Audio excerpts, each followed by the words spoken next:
Hello everyone. In this video, I'm gonna discuss what scheduling is and pointing on three different types of scheduling algorithms, that is round robin, priority scheduling, and shortest job first. So as I planned, I want to give some brief explanation or description what scheduling actually represents, and also pointing on these three different algorithms, their like characteristics, what differs them, and the basic ideas of them, and give a practical representation using a coding. So, like what is scheduling is. So, as we know, for example, like the situations, like whenever like two or more of different processes or threads are competing for the CPU at the same time. So, for example, if these different threads are coming at the same time and they actually holding the ready state, and there should be like like decision making, which process should be done first and which is next, and that is done with the scheduling algorithm. So it is the part of the OS that is responsible for making decision in which process to run first when two or more of them at a ready state. So that's the basic idea of the scheduling. And it has two types, that's non-preemptive scheduling and preemptive scheduling. So the idea of non-preemptive scheduling is like this chosen process is led to run by scheduling algorithm until it is blocked or bound to releasing the CPU. So there is no like such thing as interrupt or certain amount of time given for that.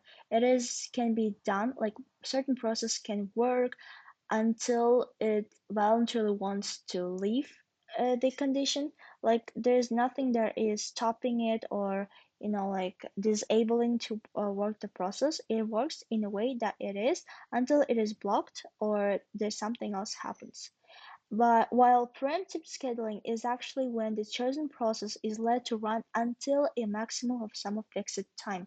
So they're given a fixed time and the process should complete its works in this given time. But if it doesn't complete, then it actually just gives its permission to the next upcoming processes. That's like the basic picture of how these two types are differs. And now we're stopping on the different algorithms. And first one is round robin scheduling. This is a type of scheduling that represents the time slices, and they are assigned to each process in equal portions and in circular order, handling all processes without priority. So there is no such thing like a priority, but there is something like called time quantum. This amount of time shared give to each processes, interrupting the job if it is not completed by then. So by this description, we see that the round robin scheduling is preemptive algorithm. So time here is involved. And we also have request queue, order by which processes arrive and are handled. So as we see, it is like circular order. So for example, like we have a certain process and its time burst, for example, is more than the time quantum. So remaining time is left, and with that remaining time, the process itself is also left. And this representation goes to the request queue. So here's like the algorithm representation next to the description. So that's how it actually was. As I said, like if a, for example, in a way that burst time is less than the time quantum, then is it gives process for the burst time, and that's how it goes. And it has like remaining time. So this example actually good representative of what the like round robin scheduling means. So as I said, for example, in the process one, as we see that its burst time was 5, but it comes first, but the time quantum is 3, so there's remaining time is 2. So like in the record screen, we see the P1 and upcoming next processes that came in within this 3 seconds, for example, and they're doing their works, and in the end, it's like like continuously working. For example, process one is not done yet, so it is coming after the process three. And for example, the process three is also has its remaining time. Out of like burst time of 6, it has the left time of 3, so therefore it's still continuing. It will still continue until the whole processes are done within the given time quantum. And the next type of scheduling is priority scheduling. As its name states, the priority is what determines the scheduling.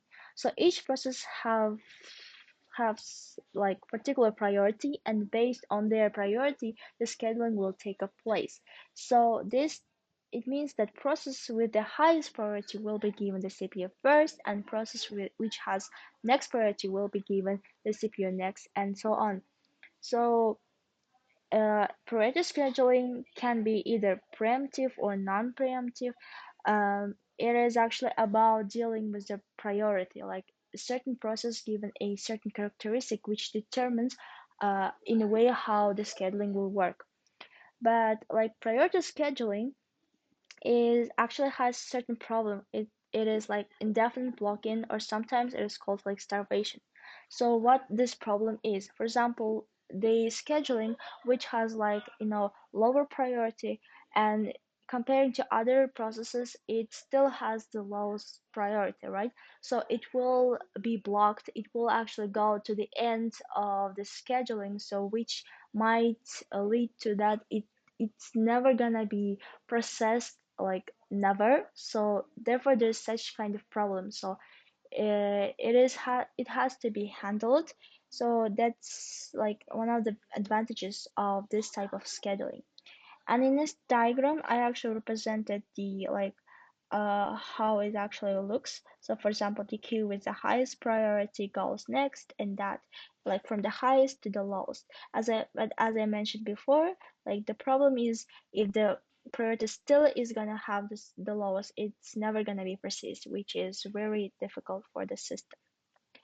And there's like a certain example here. In this example, we see that it has the burst time, and but arrival time is not given, but there are priorities for each of these processes. So for example, for the process 2, like in this example, priority is done by from the smallest number to the biggest. So like 1 is the less number here, so therefore the process 2 is considered as the priority, and goes down by the order of this number. So here is the Gantt chart representation of that. And as we see here, like process goes first, and for example, the next one is going to be process 5 in terms of their priority, and then 3 is which is process 1, and the 4 process 3 in verse 4.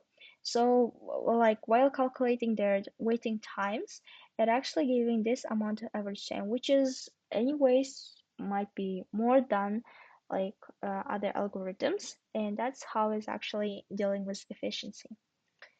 Next one is shortest job for scheduling. This actually also like kinda like we can actually explain the shortest job for scheduling using the priority scheduling. How? So basically the shortest job first is also like a priority scheduling, but in terms of that, the processes are prioritized by their burst time. So if it has the less burst time, then it's gonna be processed first. So which means that the priority here, which burst time is the most like the smallest one, that's the priority here. But the idea here is like when the CPU is available, it is assigned to the process that has the smallest next CPU burst, as I said. And in case when and it can be preemptive and non-preemptive. This is the idea of burst time. And also, there might be situations like in case when the coming next CPU bursts have equal lengths of waiting, like two processes are the same. So in these cases, we just work with the first come and first serve scheduling, and is used to here to break the tile. Like if, for example, if for the shortest job first scheduling, it is hard to determine which one to run first. the first come first serve actually works here to help the situation to come out. But it also has a problem is that like there's no way to know the length of the next CPU request. That's the moment which makes it hard to work with. Because we can actually assume or make some prediction, but in generally there's no way to know the length of the next CPU request. And that's the basic idea here. And there's some example, and this is the example when we use a non-preemptive way of scheduling the shortest job for scheduling. Um, so considering here example, we also don't have the time variable, but we have the burst time. So based on this burst time, we're gonna actually prioritize them. So first of all, the less amount of time was spent for the process 4, so it goes for our priority. Then we are having the process 1, so 3 plus 9 is like 6 amount of time is gonna give us 9. Then like process 3, which goes to next because of its burst time, the 7, and then process 2, which is 8. So if we are summing their waiting times, it is giving a 7 milliseconds, which is anyways like the lowest. Like is it shows that this type of scheduling will give a way more effective and efficient way of working with the process decision in operating system, because scheduling, like the aim of the scheduling is to actually maximize, to make the work of the operating system way more better, and to increase the quality and also the amount of time that is given to it, to increase that and reach to a very higher effective way of working. And now we're going to discuss some certain practical implementations using these three different algorithms.